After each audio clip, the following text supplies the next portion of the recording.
വടക്ക് കിഴക്ക് ഭാഗത്താണ് അവിടെ അടുക്കളയെന്നുണ്ടെങ്കിൽ അവിടെ വിദ്യാഭ്യാസം കറക്റ്റായിട്ട് പോകാനായിട്ട് ബുദ്ധിമുട്ടുണ്ടാവുമെന്ന് ഫെങ്ഷുയിൽ പറയുന്നു. വടക്ക് കിഴക്ക് ഈശാന്യത്തിൽ നമ്മൾ അഗ്നി കത്തിച്ചു കഴിഞ്ഞാൽ വീട്ടിൽ സ്വർണ്ണാഭരണങ്ങൾ നിൽക്കത്തില്ല, അത് വിറ്റോ പണയം വെച്ചോ പോകാൻ സാധ്യതയുണ്ടെന്നും വാസ്തുവിൽ പറയുന്നു. അഗ്നി സാന്നിധ്യം അഗ്നികോണിൽ കൊടുക്കാം. അപ്പോൾ ആ വീട്ടിന് ഒരുപാട് പ്രോസ്പെരിറ്റി അതുമൂലം കൊണ്ടുവരാനായിട്ട് സാധിക്കും. നമസ്കാരം. ഇന്ന് നമ്മോടൊപ്പം ഉള്ളത് 20 വർഷത്തോളം വാസ്തു ഫെങ്ഷുയി എന്നീ ഫീൽഡിൽ നിൽക്കുന്ന സുരേഷ് സാറാണ്. സർ, ഒരു വീട്ടില് ഏറ്റവും പ്രധാനപ്പെട്ട ഒന്നാണ് അടുക്കള. അത് ഒഴിവാക്കി നമുക്കൊന്നും ചെയ്യാനൊക്കില്ല. അപ്പൊ ഈ ഒരു അടുക്കള നമ്മൾ ചെയ്യുന്ന സമയം ഇപ്പോൾ സ്റ്റവ് പ്ലേസ് ചെയ്യാൻ ഇന്ന സ്ഥലമാണ് ഏറ്റവും നല്ലത്, അല്ലെങ്കിൽ അവിടെ വെച്ച് കഴിഞ്ഞാൽ അത് ആ വീട്ടിലെ ഗൃഹനാഥയ്ക്ക് പ്രശ്നങ്ങൾ ഉണ്ടാകാം എന്നുള്ള കാര്യങ്ങൾ എങ്ങനെയാണ്?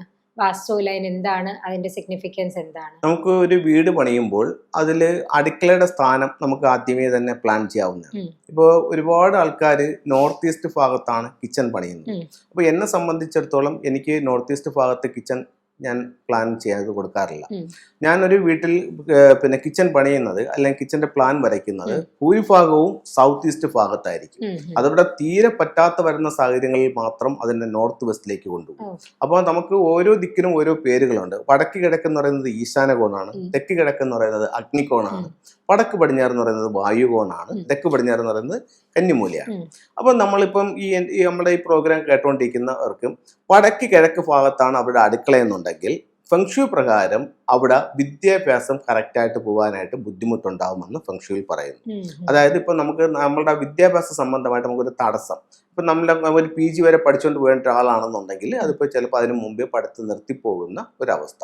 അപ്പോൾ കുട്ടികൾ വിദ്യാഭ്യാസപരമായിട്ട് കുറച്ച് പിന്നോട്ട് നിൽക്കുന്ന ഒരവസ്ഥ ഉണ്ടാവാൻ ചാൻസ് ഉണ്ട് നോർത്ത് ഈസ്റ്റ് ഭാഗത്ത് അടുക്കള വന്നു കഴിഞ്ഞാൽ.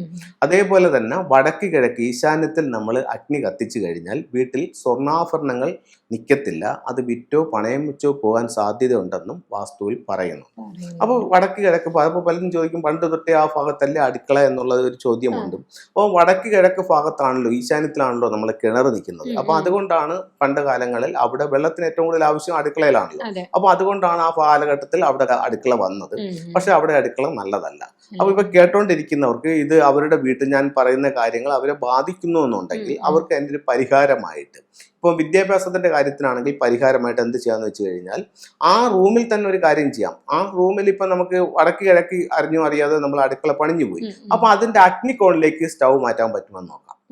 ഈശാന കോണിലിരിക്കുന്ന സ്റ്റൗവിനെ അഗ്നികോണിലേക്ക് മാറ്റാൻ പറ്റുമെന്ന് നോക്കാം. ഈശാന കോണിലെ എൻ്റെ ഒരു അഭിപ്രായത്തിൽ കിച്ചൺ പാടില്ല. അപ്പൊ എന്നാലും ഇങ്ങനെ ഒരു കറക്ഷൻസ് അവിടെ ചെയ്യാൻ പറ്റുമെന്ന് നോക്കാം.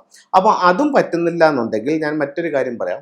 ആ വീടിന്റെ തെക്ക് കിഴക്ക് അഗ്നികോണിൽ നമുക്ക് ഒരു വിളക്ക് കത്തിച്ച് വെക്കാൻ പറ്റുമെന്ന്. അപ്പോൾ ഒരു അഗ്നി സാന്നിധ്യം അഗ്നികോണിൽ കൊടുക്കാം. അപ്പോൾ ആ വീട്ടിന് ഒരുപാട് പ്രോസ്പെരിറ്റി അതുമൂലം കൊണ്ടുവരാനായിട്ട് സാധിക്കും. ഒരു 3 മണിക്കൂർ ആ ഒരു വിളക്ക് അവിടെ കത്തിച്ച് വെക്കുന്നത് ഏറ്റവും നല്ല കാര്യമായിട്ട് വാസ്തുവിൽ പറയുന്നുണ്ട്. എവിടെയാണ്? അഗ്നികോൺ. നോർത്ത് ഈസ്റ്റിൽ നമുക്കൊരു കിച്ചൺ വന്നുപോയി, അതിന്റെ ഒരു ബാലൻസിങ്ങിനായിട്ട് ആ വീടിന്റെ സൗത്ത് ഈസ്റ്റിൽ, എല്ലാ വീട്ടിലും പറ്റുമെന്ന് ഞാൻ പറയുന്നില്ല, ചില സാഹചര്യങ്ങൾ പറ്റത്തില്ല, പക്ഷെ ആ വീടിന്റെ സൗത്ത് ഈസ്റ്റ് കോർണറിൽ അവിടെ ഒരു വിളക്ക്, നിലവിളക്ക് എന്ന് പറയുന്നില്ല, ഒരു വിളക്ക്, ഒരു അഗ്നി അവിടെ കത്തിച്ച് വെക്കാൻ പറ്റുമെന്നുണ്ടെങ്കിൽ അതിനെ ബാലൻസ് ചെയ്യും. ഇനി അതും പറ്റുന്നില്ല എന്നുണ്ടെങ്കിൽ ആ വീടിന്റെ വസ്തുവില്ലേ, ആ വസ്തുവിന്റെ തെക്ക് കിഴക്ക് അഗ്നികോണിൽ എല്ലാ ദിവസവും നമ്മുടെ ചപ്പു ചവറുകൾ വരെ തീടുമല്ലേ, അതിന്റെ അഗ്നികോണിൽ എല്ലാ ദിവസവും ഇട്ട് തീടുകയാണെന്നുണ്ടെങ്കിലും അതിനൊരു ബാലൻസിങ് അവിടെ ഉണ്ടാവും. അപ്പൊ അതൊരു നോർത്ത് ഈസ്റ്റിന്റെ പ്രശ്നവും അതിന്റെ ഒരു പരിഹാരവും പറഞ്ഞു. ഇനി വിദ്യാഭ്യാസത്തിലേക്ക് പോകുമ്പോൾ അവിടുത്തെ ഒരു പ്രശ്നം എന്ന് പറഞ്ഞു കഴിഞ്ഞാൽ വിദ്യാഭ്യാസ സംബന്ധമായിട്ട് കുട്ടികൾക്ക് തടസ്സം.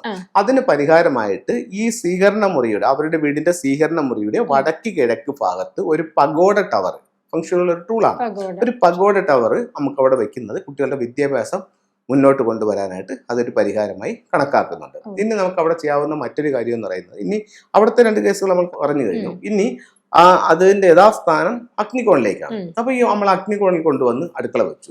സർ, ഇപ്പൊ അഗ്നികോണിലാണ് ഏറ്റവും ഉചിതം എന്ന് പറഞ്ഞായിരുന്നു. അപ്പൊ അങ്ങനെയാണെങ്കിൽ അവിടെ എങ്ങനെ ക്രമീകരിക്കുക? അതിന്റെ വാതിലും അതൊക്കെ എങ്ങനെയായിരിക്കും അപ്പൊ പ്ലേസ് ചെയ്യുന്നത്? അപ്പൊ നമുക്ക് അഗ്നികോണിലേക്ക് അടുക്കള കൊണ്ടുവന്നെന്ന് കരുതുക. അപ്പൊ അങ്ങനെയാണെങ്കിൽ അത് നമുക്ക് എങ്ങനെ കറക്റ്റ് ചെയ്യാന്ന് വെച്ച് കഴിഞ്ഞാൽ ആ അഗ്നികോണിന്റെ സൗത്ത് ഈസ്റ്റ് കോർണറിൽ ഈസ്റ്റ് ഫേസ് ചെയ്തിട്ട് നമുക്ക് സ്റ്റൗ വെക്കാം. സ്റ്റൗ വെച്ച് ഈസ്റ്റിലോട്ട് നോക്കിയെന്ന് കുക്ക് ചെയ്യാം. അപ്പോൾ സ്റ്റൗ തെക്ക് കിഴക്ക് ഭാഗത്ത് നിൽക്കും. അപ്പോൾ കിഴക്കോട്ട് നോക്കിയെന്ന് പാചകം ചെയ്യാം. എന്നിട്ട് ആ റൂമിൽ തന്നെ ഇതിന്റെ ലെഫ്റ്റ് സൈഡിൽ ഈ റൂമിൽ തന്നെ 8 ദിക്കുകളുണ്ടല്ലോ. നമ്മൾ കിച്ചണിലേക്ക് വരുമ്പോൾ കിച്ചണിൽ 8 ദിക്കുകളുണ്ടല്ലോ. അപ്പൊ അതിൽ അതിന്റെ ഈശാന കോണിൽ നമുക്ക് വെള്ളം വയ്ക്കാം. വെള്ളം എന്ന് വെച്ചാൽ എങ്ങനെ, സിങ്ക് വയ്ക്കാം. സിങ്ക്. മൊത്തം വീടിന്റെ അഗ്നികോണിലും ആ റൂമിന്റെ അഗ്നികോണിലും നമുക്ക് കിച്ചന്റെ സ്റ്റൗ വന്നു. എന്നിട്ട് ആ റൂമിന്റെ ഈശാന കോണിൽ നമുക്ക് സ്റ്റൗവും വന്നു. അപ്പൊ അതിനെ അങ്ങനെ ബാലൻസ് ചെയ്യാം. ഇനി പുറത്തേക്കുള്ള ഡോറിനെ സംബന്ധിച്ചിടത്തോളം അത് ഉച്ചത്തിൽ വരണം. ഉച്ചത്തിൽ വരുമ്പോഴത്തേക്കെന്ന് പറഞ്ഞാൽ അത് തെക്കുന്ന് പുറത്തിറങ്ങുന്ന രീതിയിൽ, ഇത് സ്റ്റൗ കഴിഞ്ഞാൽ ഉടൻ തന്നെ നമുക്ക് അതിൽ കൊടുക്കാൻ പറ്റും. തെക്ക് വശത്തോട്ട് പുറത്തോട്ടിറങ്ങുന്ന രീതിയിൽ കൊടുക്കാൻ പറ്റും. അപ്പോൾ പല വീട്ടിലും നമ്മൾ കണ്ടുവരുന്ന ഒരു തെറ്റെന്ന് പറഞ്ഞു കഴിഞ്ഞാൽ വീടെല്ലാം വാസ്തുപ്രകാരം കറക്റ്റ് ചെയ്ത് വെച്ചിട്ട് ഈ ഒരു ഡോറ് മാത്രം അവർ മാറ്റി വെക്കുന്ന രീതി കണ്ടിട്ടുണ്ട്. കിഴക്കോട്ടിറങ്ങുക, തെക്കോട്ട് ഇറങ്ങിക്കൂടാന്നുള്ളൊരു ഇത് വന്നിട്ട് കിഴക്കോട്ടിറങ്ങുന്ന രീതിയിൽ ഡോറ് കൊടുക്കും. അപ്പൊ കിഴക്കോട്ട് ഇറങ്ങുന്ന രീതിയിലാണ് ഡോറ് കൊടുക്കുകയാണെങ്കിൽ അവിടെ എന്താ സംഭവിക്കുന്നത്, നീച്ചത്തിലാണ് ആ ഡോർ ഇരിക്കുന്നത്. അപ്പോൾ ഡോറുകളെല്ലാം ഉച്ചത്തിൽ വരണം. അപ്പൊ അതുകൊണ്ട് തെക്ക് വശത്ത് ഉറപ്പായിട്ടും കൊടുക്കുക. അപ്പൊ തെക്കിൽ ഡോർ വെക്കാമെന്നൊരു ചോദ്യമുണ്ട്. ഒരു കുഴപ്പമില്ല, ഉച്ചസ്ഥാനത്ത് തെക്കിൽ ഡോറ് വെക്കാം. സാർ, ഇപ്പൊ അവിടെ നിന്ന് ഇപ്പൊ പലരും ഒരു വർക്ക് ഏരിയ പോലെ ഇറക്കി ചെയ്യുന്നവരുണ്ട്. അതാണെങ്കിൽ എങ്ങനെയാണ് ക്രമീകരിക്കുന്നത് ഇതുമായിട്ട്? വർക്ക് ഏരിയ ആയിട്ട് ചെയ്യുമ്പോഴത്തേക്കെന്ന് പറഞ്ഞു കഴിഞ്ഞാൽ തെക്ക് കിഴക്ക് ഭാഗത്ത് നമുക്കൊരു വർക്ക് ഏരിയ വെക്കാം, കുഴപ്പമില്ല.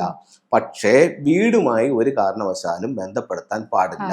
അതല്ല എന്നുണ്ടെങ്കിൽ വർക്ക് ഏരിയ നമ്മൾ ആദ്യമേ പ്ലാൻ ചെയ്യുമ്പോൾ ഈ തെക്ക് കിഴക്ക് ഭാഗത്ത് ഒരു വർക്ക് ഏരിയ വെച്ചിട്ട് അതിനിപ്പുറത്തോട്ട് കിച്ചൺ കൊടുക്കണം. അപ്പൊ അങ്ങനെയാണെങ്കിൽ ആ സ്ക്വയറിൽ വന്നു. ഇപ്പൊ നിങ്ങൾ വീടെല്ലാം വെച്ചതിന് ശേഷമാണ് ഈ തെക്ക് കിഴക്ക് ഇത് കൊടുക്കുന്നതെന്നുണ്ടെങ്കിൽ അത് വീടിന് പുറത്താവും. അത് നമുക്ക് പലതരത്തിലുള്ള ബുദ്ധിമുട്ടുകൾ ഉണ്ടാകും. കാരണം എന്ത് സംഭവിക്കും, കന്നിമൂല പോവും. കാരണം അത് അത്രയും വീടിന്റെ ഷേപ്പ് പോയില്ലേ, റെക്ടാങ്കിൾ ഷേപ്പ് എന്നുള്ള പോയില്ലേ, തെക്ക് കിഴക്ക് മാത്രം വളർന്ന് നിൽക്കുകയല്ലേ.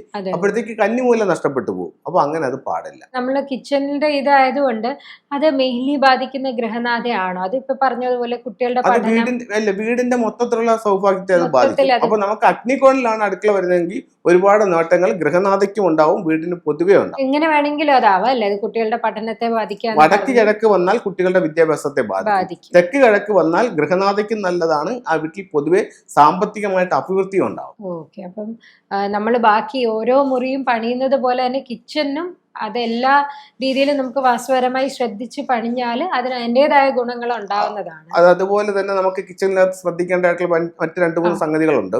നമ്മൾക്ക് ഇപ്പം പല വീടുകളിൽ നമ്മൾ ചെന്ന് കാണുമ്പോഴത്തേക്കെന്ന് പറഞ്ഞു കഴിഞ്ഞാൽ ഈ സിങ്കും സ്റ്റൗവുമായിട്ട് അടുത്തടുത്തിരിക്കുന്നതായിട്ട് കാണാൻ പറ്റും. അപ്പൊ അത്തരത്തിലുള്ള വീട്ടിൽ കലഹങ്ങൾക്കുള്ള സാധ്യത വളരെ കൂടുതലായിരിക്കും. അപ്പൊ സിങ്കിന്റെയും സ്റ്റൗവിന്റെയും കൂടെ ഇടയിൽ അപ്പൊ നമുക്ക് അവിടെ ഒന്നുകിൽ ഒരു പ്ലാന്റ് വെച്ചു കൊടുക്കാം, ചെടി വെച്ചു കൊടുക്കാം. എന്തുകൊണ്ടെന്ന് വെച്ച് കഴിഞ്ഞാൽ ഇപ്പം നമുക്കിവിടെ സ്റ്റൗ ഇരിക്കുന്നു, സിങ്ക് ഇരിക്കുന്നു. അപ്പൊ വെള്ളം നേരിട്ട് അഗ്നിയിലേക്ക് ചെന്നാൽ അഗ്നി കെട്ടുപോകും. അപ്പൊ ഈ വെള്ളം ഇരിക്കുന്നു, അഗ്നി ഇരിക്കുന്നു, ഇതിന്റെ ഇടയിലേക്ക് നമ്മളൊരു പ്ലാന്റ് കൊണ്ട് വെക്കുന്നു. അപ്പൊ ഈ വെള്ളം നേരെ പ്ലാന്റിലേക്ക് ചെല്ലുന്നു. പ്ലാന്റ് എന്ത് ചെയ്യും, സ്വാഭാവികമായും വളരും. ഈ പ്ലാന്റ് അഗ്നിയെ കത്താൻ സഹായിക്കുന്നു. ഇവിടുത്തെ സൈക്കിള് മാറി. മറ്റത് ഡയറക്റ്റ് നേരെ ഇതിലേക്ക് പോവുകയാണ്, അത് കെട്ടുപോകും. അപ്പൊ ഇതിന്റെ ഇടയ്ക്ക് ഒരു പ്ലാന്റ് വന്നപ്പോൾ ആ സൈക്കിളായി. ആ രീതിയിൽ നമുക്ക് അതിനെ കറക്റ്റ് ചെയ്യാൻ പറ്റും. അതുപോലെ മറ്റൊരു കാര്യം എന്ന് പറയുന്നത്, നമ്മൾക്കിപ്പോ നേരെ അവിടെ സ്റ്റൗ ഇരിക്കുകയാണ്, സ്റ്റൗവിന്റെ നേരെ ഓപ്പോസിറ്റ് കൊണ്ടുവന്ന് ഫ്രിഡ്ജ് വെക്കാൻ പാടില്ല. എന്തുകൊണ്ടെന്ന് വെച്ച് കഴിഞ്ഞാൽ അത് അഗ്നിയാണ് സ്റ്റൗ, അതിന്റെ നേരെ ഓപ്പോസിറ്റ് ഇരിക്കുന്നത് ഫ്രിഡ്ജ്, അത് വെള്ളവുമായിട്ട് കണക്കും. വെള്ളവും തീയും മുഖത്തോട് മുഖം, വീട്ടിൽ കലഹങ്ങൾക്ക് സാധ്യത കൂടും.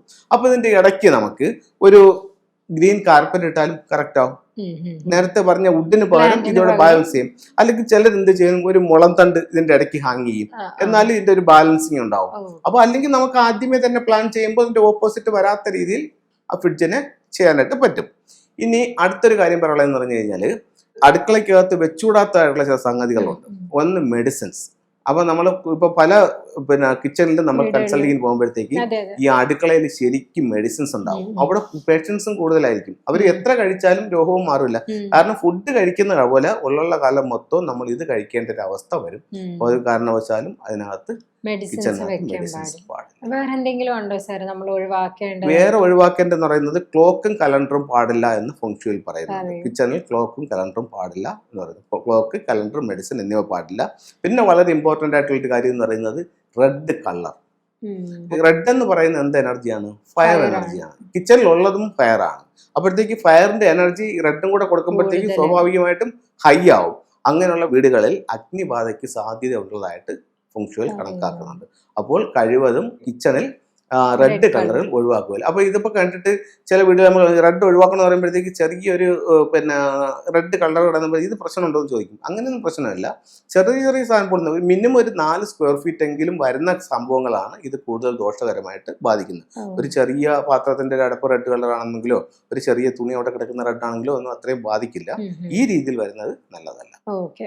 അപ്പൊ ഇത് എന്തായാലും കാണുന്നവരുടെ ചിലരുടെ വീട്ടിലെങ്കിലും അവർ ഈ മെഡിസിൻസ് സൂക്ഷിച്ചു വെക്കുന്നവർ, അല്ലെങ്കിൽ ഇപ്പൊ സാർ പറഞ്ഞ കലണ്ടർ ക്ലോക്ക് ഒക്കെ വെക്കുന്നവർ എന്തായാലും കാണും. നമ്മുടെ പ്രോഗ്രാം ഇതുപോലെ തന്നെ ഏഷ്യ ലൈവിൽ വന്ന് കണ്ടിട്ട് പിന്നെ ചെന്നൈയിൽ നിന്ന് എനിക്കൊരു കൺസൾട്ടിങ് വന്നിട്ടുണ്ടായിരുന്നു. അപ്പൊ അവർക്ക് ഇതുപോലെ ഇങ്ങനെ റെഡ് കൊടുത്തിട്ട് അവർക്ക് അവിടെ അഗ്നിബാധ ഉണ്ടായിട്ട് അവരെന്നെ ഇത് പ്രോഗ്രാം കണ്ടിട്ട് തന്നെ വിളിച്ചതായിരുന്നു. അപ്പൊ അതൊക്കെ ലൈവായിട്ട് സാർ പറയുന്ന ചില എക്സാമ്പിൾസും ഉണ്ടല്ലേ, ചിലർ അങ്ങനെ ഉണ്ടായിട്ടുണ്ട് അങ്ങനത്തെ സിറ്റുവേഷൻസ്. അപ്പൊ നിങ്ങൾ ഈ മെഡിസിൻസും കാലണ്ടേഴ്സ് ക്ലോക്സ് ഒക്കെ വെക്കുന്നവരാണെങ്കിൽ ഒന്ന് മാറ്റി നോക്കൂ. നിങ്ങളുടെ വീട്ടിൽ എന്തെങ്കിലും ബുദ്ധിമുട്ടുണ്ട്, അത് മാറുന്നുണ്ടെങ്കിൽ അതൊരു വലിയ ഒരു ടിപ്പാണ് സാർ ഇപ്പൊ പറഞ്ഞു തന്നത്. അപ്പം ഇനിയും ഇങ്ങനത്തെ ഡൗട്ട്സ് ഉണ്ട്, നിങ്ങൾക്ക് ജെനുവൻലി ഇനി എനിക്ക് അറിഞ്ഞാൽ കൊള്ളാം എന്ന് തോന്നുന്ന രീതിയിലുള്ള ക്വസ്റ്റ്യൻസ് ഉണ്ടെങ്കിൽ സാറിനെ കൺസൾട്ട് ചെയ്യാവുന്നതാണ്. അതുമാത്രമല്ല നമ്മുടെ എപ്പിസോഡ്സും കാണാം, അതിലും ഒരുപാട് ചോദ്യങ്ങൾ വരുന്നുണ്ട്. അപ്പോൾ ഇന്നത്തെ എപ്പിസോഡ് ഇവിടെ വൈൻഡപ്പ് ചെയ്യുന്നു.